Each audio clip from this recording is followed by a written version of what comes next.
আসসালামু আলাইকুম। বাঙালিয়ানা আমি কোনো কম্প্রোমাইজ করতে চাই না।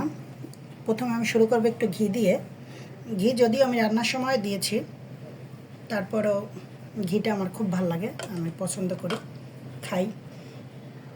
মূলত বোম্বাই মরিচটা আমার গাছের। গাছটা ইতিমধ্যে সবাই দেখছেন। ছোট একটা ইলিশ মাছ, আসলে স্বাদ আছে, সামর্থ্য যেরকম আর আছে ওরকমেরই করি।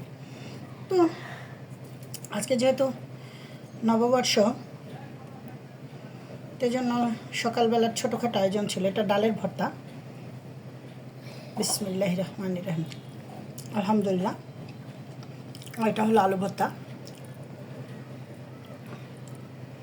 কাঁচামরিচটা একটু কামড়, আমি একটু বোম্বাই মরিচটা কামড় দেবো।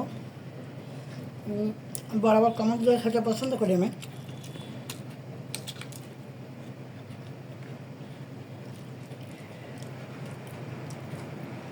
তারপর তো ইলিশের সাথে বরাবরই আমার খিচুড়ি পোলাও ভাল লাগে, ভাত। তারপরে